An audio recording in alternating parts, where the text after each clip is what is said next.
Hey fellas, we're back in the goddamn MS Paint. Sorry, I can't help it.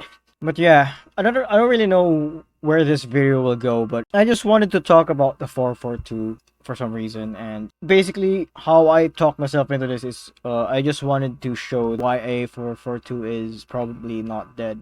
Because okay, 442, hello. What is the good sides of a 442? Let's list all that down first. It's rigid. It's very simple. It's very straightforward.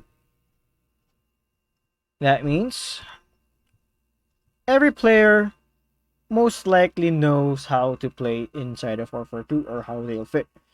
Common things associated with this is, of course, British hoofball or maybe like a very stubborn low block, right?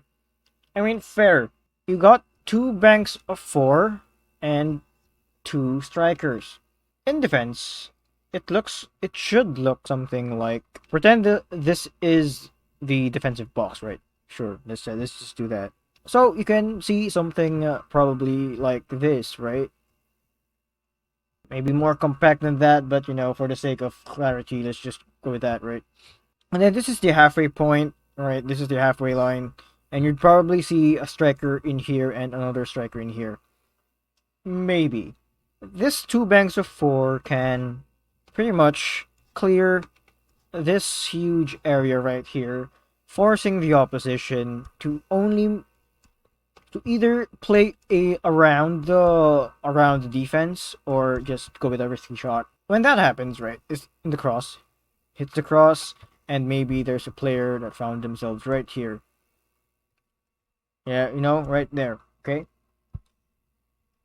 They whip in across, the winger whips in across, and most often than not, it gets headed away by one of these two guys. Yeah, one of these guys. And loose ball, prepare for loose ball. And maybe if the opponent gets it, maybe they can attempt a shot here. Maybe it gets deflected, and that's the unfortunate part. Maybe it goes in there in goal, or maybe it just gets blocked, or maybe they took a shot, goalkeeper gets it.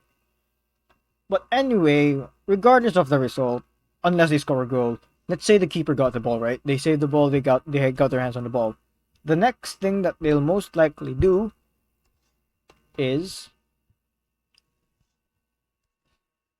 a launch forwards. Now, this is why it's most often associated with hoofball and low blocks, because that's the best way to use this nowadays.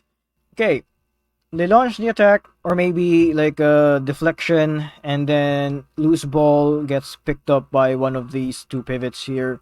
Then they put it in the forward, or maybe he can carry the ball by himself. It could happen. Or you can have something like a launch towards the striker that's highest on the pitch.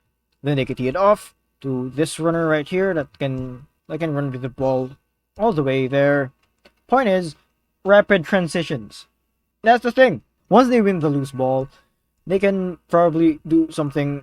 They can do a lot of movements here. You can make the runs here.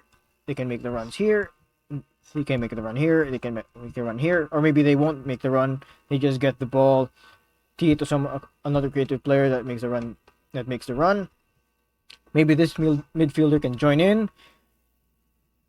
Pretty much that's it.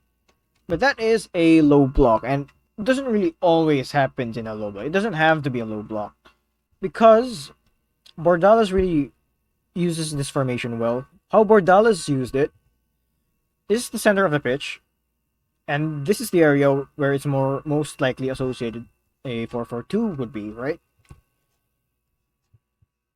And this is a risky 442. You can do that. There is a manager that does that, and I think I explained it in the formations video. But still, right? This is the pitch. You can do this. You can use a 442 here. You can use most often. You can see a 442 right here.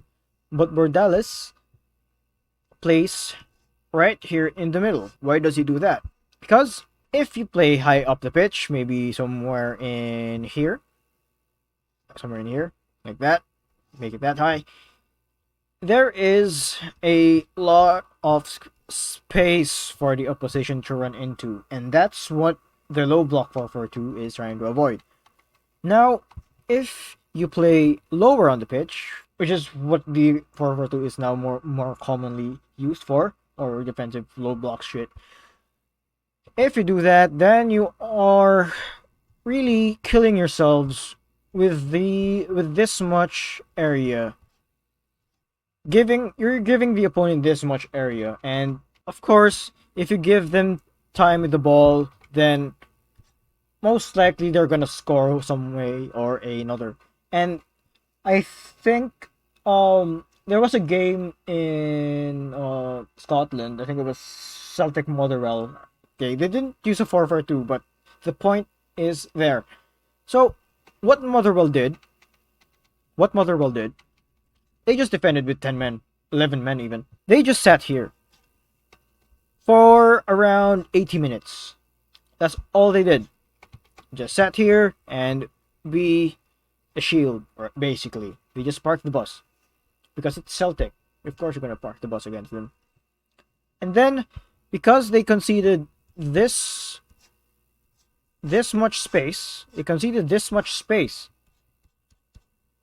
much space for Celtic, right? Maybe I think they use a 5, like a 5 here. They did something like this. They did something like that. It's not a goalkeeper. Let's do it maroon. This is what they did in the game. All of them, all the 11, they defended in the box for 80 minutes or 90. So what happened was, Celtic was given around 70% possession or even more. It felt like more. It felt like 80. So all they did was circulate the ball. Maybe hit a cross, then gets deflected or launch the attack for this guy, the striker, to win it. And then they lose it almost immediately. But they did score one time. So it's basically that. Throughout the course of the 90. And around the 87th minute, I think it was David Turnbull or someone else, maybe it was Matt O'Reilly. They just hit the shot here. They just went like, oh fuck it, let's just hit it. And they scored from that. That is the issue of conceding this much area. You're just protecting your own box and leaving all of this to the opposition. It was bound to happen. You can't play in a draw, but it was bound to happen because they were facing so much pressure. Just straight up so much pressure, and it was a bad thing. So what Bordalis does is focus on this area of the pitch, the middle, because it's pretty much the best of both worlds. You don't leave that space in behind, and you also you don't let them allow that much possession as well. So what he does is pretty much 4-4-2, right? Okay, 4-4-2, and what he does is this. If they are playing against a 4-3-3, once a player gets the ball around here, all of them can press here. Can press that player. And the rest will shift here.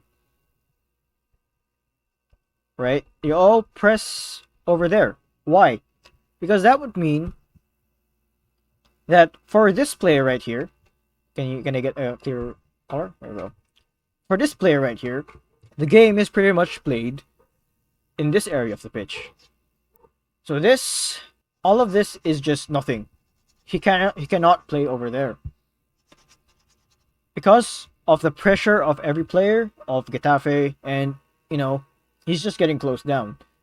His idea of a 4-4-2 is just congest the pitch to a really small amount that it troubles the player, because it's easier to defend if you are defending on a smaller space, and that's what they're trying to do.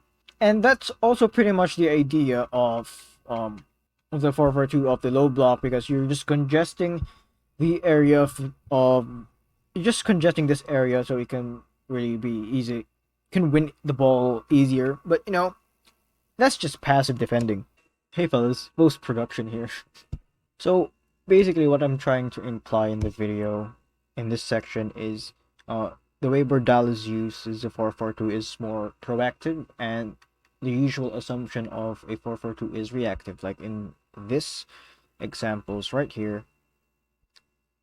This is what you typically see in a Bordala system, where if a player gets the ball in this area, the goal of them, all these players, is to press the player to force a mistake or a rushed pass, which usually happens.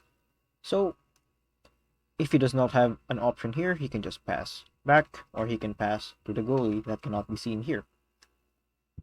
So that's why you see most often that Bordales' sides have around maybe 20 or 30% possession, because players today do not like putting that much risk into a game that leads to a chance. And a Getafe team will most likely capitalize on that chance because they do have very athletic players, very rugged players. They are a very rough team because of, well, that's the philosophy, is to kill as much time and comfort from the team. In place of a usual low block 4-4-2, their priority is rigidity and protecting this box, because that is, as per Sean Deitch, this is where most of the damage happens. In this area right here. In this area. That's where the damage is. That's what they're trying to defend. And that is more so reactive defending, not proactive. This is proactivity. This is reactive. And unlike here, in the Bordala system, a team like Deitch or any low block team, a usual stereotypical low block team, would make the opponent very comfortable passing around. What they hate is this. Okay, they have time and the space behind this defense, but they don't have the space where it matters. That's the difference, because in here, you just deny space outright. In here, you can make them comfortable, you can make them get in the groove, and just kill them when they play the ball here and, wish that they have strong enough center backs to block it. or just concede a corner in turn where they can just risk this corner, maybe win a header for this guy to catch, and then they can run, cross for him, then late run and stuff. So yeah, that is the difference.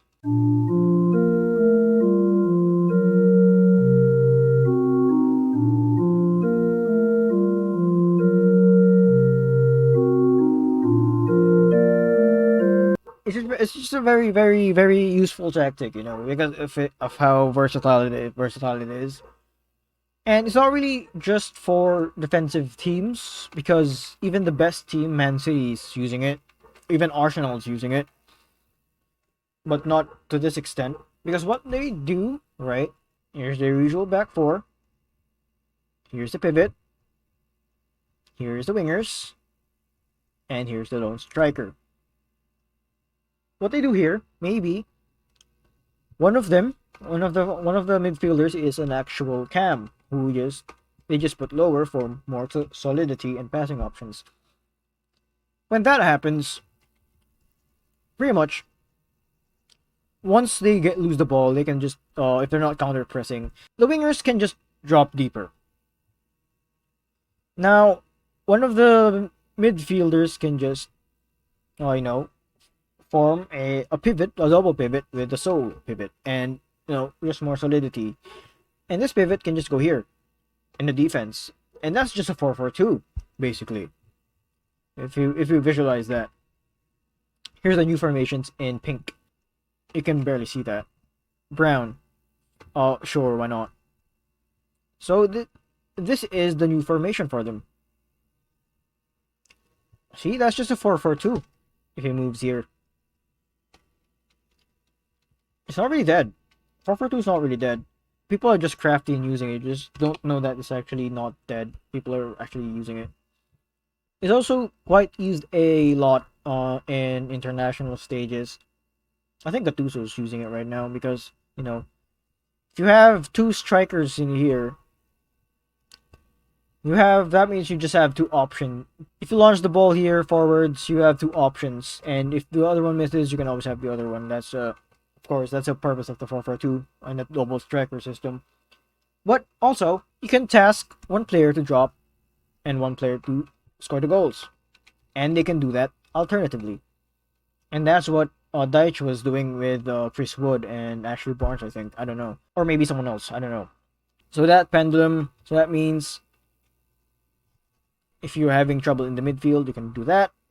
That means you can mark more players, right? More players. Okay, 4-3-3. So you can really pretty much do that if one striker goes here, and this striker is just tasked on dragging these two guys via movement.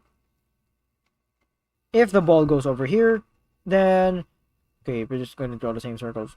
You can have the striker this time press here, and this guy marks this striker. If the ball goes there, focus here, focus, keep that. Maybe move over here for cover shadows and stuff. Move there for more cover shadows. Something like that. And if the ball moves over this way, it's now this guy's turn to press, right? It's this guy's turn to press. Cover shadow that. And move that. You see this with Simeone and Bordalis.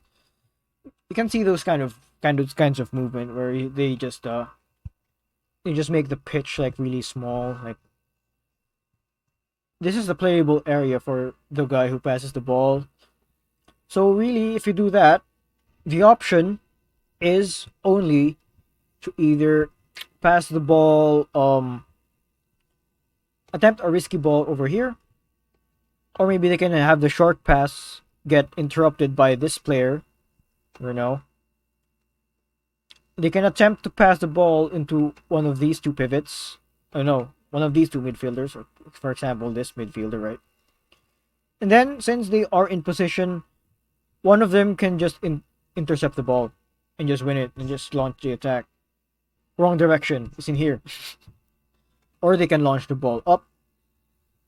But, the problem with this is it's way easier to spot where the ball is landing. So, either of these two defenders can just, get the ball first, unless this guy's like really quick and really strong. Or, the safe option, just pass it back to the goalie, killing the game. Let's just get rid of all that. So if they pass the ball back to the keeper, where's the keeper? Right? They pass the ball back to keeper, recycle the possession.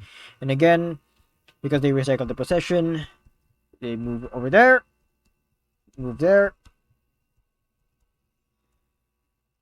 So that means same problem, small box and small chances of play. That would mean riskier pass, maybe do this, maybe do that, risk again for an interception, and yeah.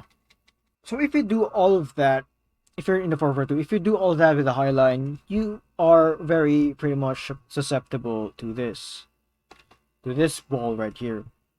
If the winger is fast, which most likely they are, and if you are in a low line, they have all of the space to pass the ball around and drag your players around. You don't want that. So what Bordalis is doing is this. They just put it right in the middle and interrupt them every time. I think that was clever. That's really clever. It's not pretty, but it doesn't really have to be pretty. But you can have pretty football in a 4-4-2. How the fuck do you do that? Let's draw another 4-4-2. How can you make this pretty? What is pretty football anyway? Passing? You can pass with that. Just drop it forward. Right? You want pretty football? Sure, okay, with a 4-4-2. You can do that. You can do something like have this winger push up. Right? Push up. and have this winger be the creator. You know what combo that is? This is basically Ronaldo back then. And in a weird timeline, Beckham. In a really weird timeline. You can have Beckham in here. You can have Ronaldo in here. Or maybe Giggs. Ryan Giggs can go here. Right? That is pretty football, isn't it? Maybe they can do something like this one. If you remember the midfielder. They can shuffle away to the left. Maybe do something like that. So, then you can have maybe a striker that just goes here. Maybe this guy drops deep. That's 4-3-3. Isn't that pretty? That's pretty football. But still, this is your banks of 4. This is your bank of 4. This is another bank of 4. And that's your 2 strikers. It's just movement. I think it's pretty. So now you can have this winger cut here. And this winger just spray the passes. What else can you do with a 4-4-2? Okay. Maybe, right? This winger will be tasked to cover this area of the pitch. And you want a late runner. So you task this midfielder right here to be more attacking, to make that moves in the channels, so that this player can maybe either do something fancy like, I don't know, maybe drop here. Right? So, what else? Then you can have this winger, okay, maybe like this one. Right? Another width merchant. So, now that this space is vacated by one of our attacking pivots, that does not make sense. You leave this space. So what the hell do you do with that? Well, this is what Man City did with with John Stones, right? Push him high. Or you can do the more traditional route and have this fullback tuck in. Or invert. That means this is much more safe. You can ask this guy, this fullback, to tuck in, this guy to move more centrally. And I think that is a 3-4-3. Or a 3-2-5 if you're really fancy. You know, just fancy stuff. You can do attacking patterns like that. Or, okay, let's see here. 4-4-2 again. Okay, 2 banks of 4. And striker. What formation are we battling against this time? Let's say a 4-4-2 diamond, right? Who the fuck uses that? Okay, that would be a problem actually, this formation. But really, what you could do here... Okay, pretty much the midfield is dead. Sorry. It is going to be really hard to do. But what you can do here is like, you can like, I don't know, match. Maybe match the forwards here. Maybe you can ask one forward to drop. Maybe mark this CDM right here. You only need one player to really mark these 2 center backs. You don't need to match them. And then maybe you can have one of the fullbacks maybe tuck in. I don't know. Okay, let's put it in circles. Okay. In orange, please. Different colors, so I will not be confused. So you can do that. You can do that. Then you can do maybe this and this. You can mark that. Then what else can you do here? Oh, actually, you can do something fancy, like maybe have this guy mark the central mark the number 10, or maybe you can have this instead, right? So you can have this guy marked the midfielder. You can mark this guy. And now this guy is marked as well. And you can have this freaking fullback press this guy if you can. Then you can shuffle it here. And now you got a 3v2 against now you got a 3v2 with this. You can do something like that, and that's just a 4-4-2. But you can do that. You can do anything. I'm just rambling here. Or you can do stick with a man for man here. Have this be the free man that can like spray passes, or if they can trigger the press right here. Trigger the press. At least one player is gonna be free to make the run. You know, something like that. And that's the beauty of it. Yeah. How long have I been talking? I don't even know what my topic is. So yeah, 4-4-2, barely dead. It's not dead. Why did I focus on man marking anyway? A lot of teams are really using it because it's just a really stubborn defense, because it's really hard to beat this. It's really hard to press against this. And again, I think I said it in the formations video, where you can have both midfielders stuck in, not stuck in. You can have like a 4-2-2, solid base here, and two wingers that can do anything they want. You can have two forwards that are doing their jobs. One drops deep, one attacks, and yeah, you can just do a lot of things with this. I do not know what this video is for.